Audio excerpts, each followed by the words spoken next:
Hey guys, the title has said it.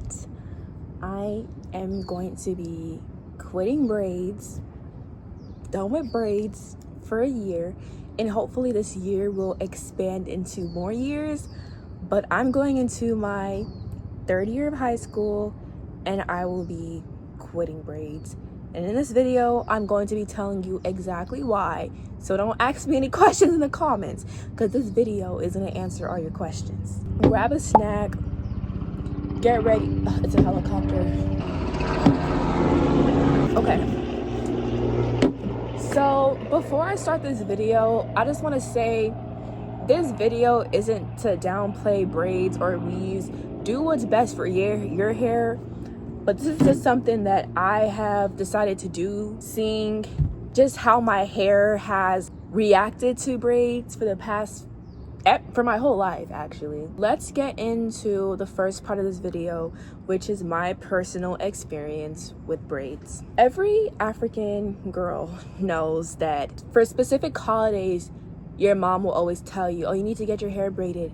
For Christmas, for Thanksgiving, the first thing was always, oh, we need to book a hair appointment to get your hair braided. You need to get your hair braided. Why is it that from a young age, Black girls are told to get their hair done for holidays such as Christmas, Thanksgiving?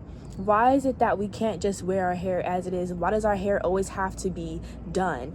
It creates this kind of like image on us where we feel like our hair always has to be done or braided or have weaves to look presentable. And my personal experience with braids is very terrible. Yes, they look cute, especially on the first week, like they look fly, you can see the parts, ooh, period. But I realized that when I put braids in my head, I was neglecting my hair. I wouldn't wash my braids, I wouldn't condition my hair in the braids, and I experienced breakage and bald spots. So that just shows me my hair does not react well to braids.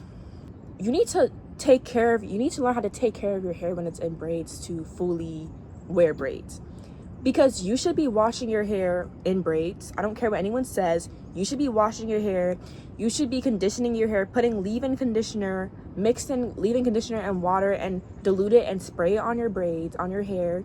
Because if you don't do that, your hair is going to be very dry and you're going to experience breakage. And that's what I didn't realize with braids. Whenever I had braids, I would wear them for 2 months, 3 months and just neglect my hair. I wouldn't oil it as much as I should have. I wouldn't wash it. I would just leave my braids alone. And I'm wondering why my hair is experiencing breakage. But still, even when I did try to wash it and oil it and try to moisturize it, my hair just didn't react well with braids. And another thing with braids is I only felt confident when my hair was done, you know? When I would be wearing my natural hair, like I would get tired of it. I'm like, oh my gosh, I can't wait to get braids. I can't wait to get my hair done. And it's not just me. I hear a bunch of other Black girls that look just like me only feeling confident when they have their hair in braids, you know? And I feel like it's just a rooted insecurity that starts from a young age because so much Black mothers are telling their girls that they need to get their hair braided. Oh, you need to get braids. Like, I grew up with the African mom, Nigerian mom, and every time it was holiday, she would literally sit there and book like different holidays for my to get my hair done. Like she said, oh, you need to get your hair done for Christmas, Thanksgiving, Easter. Like it's just a tradition to get your hair braided on these days, you know. But I don't blame my mom. She tried. She did, you know, try to manage my hair when I was in elementary. We were always told when we were younger that we need to get our hair braided for certain occasions or to look presentable. So second part is the insecurities that I had on my own hair growing up. And I do kind of hold some of these insecurities till this day, but it's gotten better. So in middle school, I used to struggle a lot with handling my hair. I got bullied, made fun of for my hair. And especially in middle school, like middle school was a terrible place to be as a Black girl. Like, oh my gosh, I remember I had tried to do this little like half up, half down, and my hair, because our natural hair, the way 4C hair grows out, it grows out like out, right? I had a half up, half down, And these boys started, I was sitting down in class, and all of a sudden, because I had this, okay, let me calm down. I was sitting in front of this whole group of boys. That was my first mistake. I sat down. The second I sat down, I hear laughing and giggling. So I look, I'm just like, okay, like boys are gonna laugh, oh well. Then they show me, do y'all remember the era when people would look up memes on their Chromebooks and show people? They like pulled up a meme of something resembling my hair, and they showed it to me, and they just start laughing. So I'm already irritated because I worked so hard to do that hairstyle. I was up all night trying to fix my hair to do that hair to look somewhat good, and I see a whole bunch of boys laughing at me.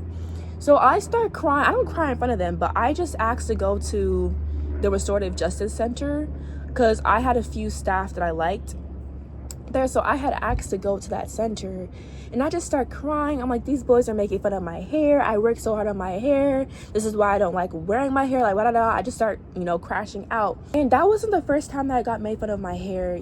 I just felt at that time in middle school that my hair was unmanageable. Every time I would spend hours on my hair, and it still wouldn't look how I wanted it to look. And then I realized the issue that the reason why I felt like my hair was unmanageable or it didn't look good is because I was trying to manipulate my hair into looking like something that it wasn't. This damn plane. And I even had problems in elementary. I have stories about how I would cry over my natural hair in elementary, and it was so annoying, Yeah. So let's move on to the real reason why I'm deciding to take this break from braids. I'm trying to embrace my beautiful, unique hair that God has given me. God has blessed people that have textured hair. You are blessed. Like, you are blessed. You can go into any room and you'll just look like a model because our hair is so unique and beautiful. You don't understand. Our hair is so unique and beautiful. You can go into any room and you can model. Like, I'm talking model. A lot of black girls are wondering why. Sorry, I'm looking at my script that I made. A lot of black girls are wondering why their hair isn't growing, but you're not loving on your natural hair. You're not embracing your hair. Because the thing is, when you love your natural hair, it'll love you back. When you learn to be nice with it and stop combing your hair like this, and you learn to love your hair, embrace your hair, take care of your hair, it will love you back and it will start growing for you.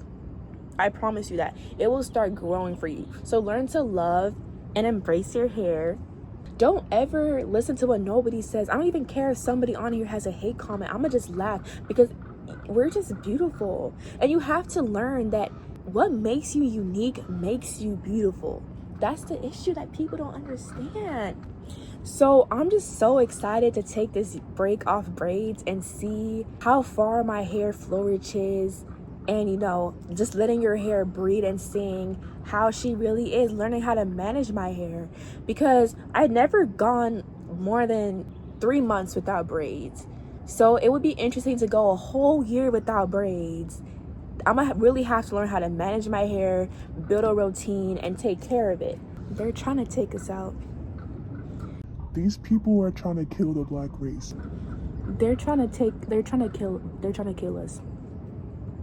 Why am I saying this? Type this up if you don't believe me. There has been harmful chemicals found in braiding hair. And I got this, the next thing I'm about to say, I got this directly from a article. Synthetic hair marketed to black women contains carcinogens and lead. They're trying to take us out. So my thing is, if you still do wear braids, you need to learn how to wash your braiding hair. Wash it with vinegar, water. Wash your braiding hair. Don't just put the braiding hair right from the pack directly straight into it. Wash your hair, please. There's all types of chemicals that they use to preserve the braiding hair that just isn't safe to put on your head. And I had to learn that the hard way. I'm telling you, wonder why after you get braids, your hair is so itchy or your scalp is so itchy? It's these damn chemicals that they're putting in the braiding hair. I'm telling y'all. See, do you know that black hair is rooted in history? I'm gonna take y'all way back. Let's take it back to Tignon laws. I think that's how it's called, Tignon. Let me type it. How do you pronounce Tignon? Tignon. Tignon. Oh, Tignon. Tignon, y'all. Tignon laws. So Tignon law was a law passed. This damn helicopter don't want to let me speak. Tignon laws was a law passed in 1786 by the Louisiana governor that forced free women of color to hide their hair with head wraps. So basically what they're saying here was black women were too beautiful. Our hair, they were basically saying that our hair was the main attraction of our beauty, was the main center of our beauty. And our hair was so attractive that we were attracting white men. And because of this, the white women became jealous. It said the Spanish government wanted to better define the status of free black people in Louisiana to prevent them from becoming too powerful. One major concern was that too many white men were pursuing relationships and marriage with free black women. Some assume that this was because black women were naturally too attractive. In response to this belief, in 1786, the governor of Louisiana proclaimed that all free black women must wear tignon. Tignon were headscarves typically worn by enslaved women to keep their hair up while they worked. By requiring free black women to wear the same hair covering, the governor was associating free black women with enslaved women rather than white women. He was also forcing free black women to cover their hair, which was considered one of their most attractive features. Let me read that again. He was also forcing free black women to cover their hair, which was considered one of their most attractive features. Y'all not understand that this is rooted in history. Our hair was so, think about it. Our hair was so beautiful that they were making us cover our hair.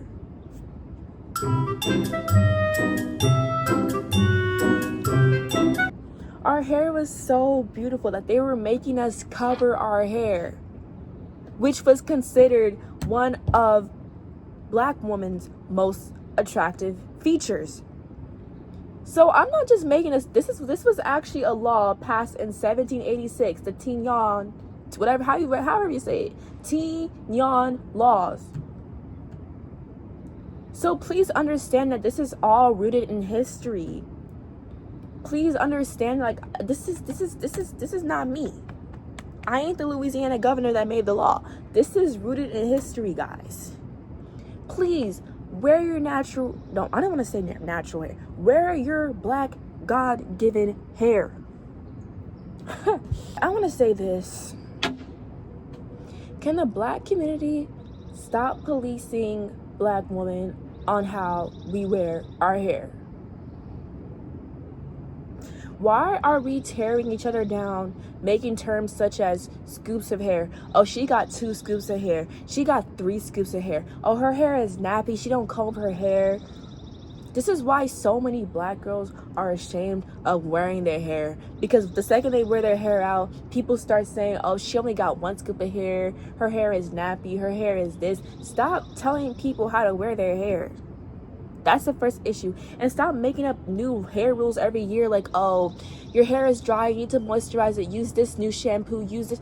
Let people do what they want. And all these hair products are getting too expensive. All this Amika, K18, all that stuff is getting too expensive. I'm gonna just use what I'm gonna use. Shit, like, do you don't want us to go bankrupt? Every year there's a new product that we must use on our hair. Every day there's a new product that we must use. Like, my question is, do white women spend that much? Do they spend that much on hair products? Do they have that much hair products? Like, I'm just confused. Like, why do we need so much stuff to take care of our hair? Like, lastly, this is the ending, y'all. Don't worry. This is like the last part of the video, I promise. let's stop calling our hair natural hair. I know I have made the mistake of calling my hair natural hair in this video, but can we stop saying natural hair and just say it's our hair that God has given us? Because when you type up natural hair online, it'll say natural hair refers to hair that grows from the scalp in its original unaltered state, popular with Black women, right? So when did the whole natural come from? Just say your hair. This is our hair that God has given us. You just think about it. Like, God took the time to make sure everybody has different hair textures. Imagine if we all had the same hair. Like, if we all had straight hair, if we all had afros, how would that make us different? How would that make us unique and beautiful? God, I want every Black girl to just pick up the camera, please. Look at my hair. God took his time, and God knows the strands. God knows how much strands are in your hair. All these tiny strands, this strand right here, God can count how much is on my head. Just take the time to just look at your hair. God crafted this hair, and God does not make mistakes. Is God the one to make mistakes? No. So you have to learn how to love this God-given hair that God has given us. No matter if it's damaged, if you have bald spots, it don't matter if you don't like your hair, it don't matter how it looks, but just know it's God-given. If you have damaged your hair, if you don't fully feel confident in your hair, build a routine, start making a change so that you can learn to accept and love your hair. But that don't mean because you have bald spots and damaged hair that you go and start putting weaves and wearing wigs and hiding yourself. No. Step away from straight weaves. Try, if you don't feel as confident with your hair, try doing leave outs with curly clip-in extensions that match your hair texture. One thing that I'm doing this year when I'm taking my break from braids is that I'm gonna wear curly clip-in extensions that match my hair type, because this will take me away from the straight hair narrative and help me embrace my hair more. You know, even if you have bald spots, if you don't fully love your hair, you know, exposure therapy, I don't know if you guys have heard of this term, but exposure therapy basically means the more you wear your God-given hair, the more you learn to love it. So yeah, that's my reason as to why I'm taking a break from braids, and I'm ready to embrace this 1 year of no braids, and I hope that maybe it continues and I might not ever go back to braids. Who knows? What if I fall in love with my natural hair so much, which I already have, but even more, that I, choose not to wear braids anymore? That would be so exciting. But then again, if you still wear braids, it's not an issue. This is not hate against you. I just want to encourage natural hair. I'm all for Pan-Africanism. I'm all for Black people, African people. I'm all for it. Thank you so much for watching. I love you guys, and I hope you learned lots in this video. Tell me what you think below. Bye.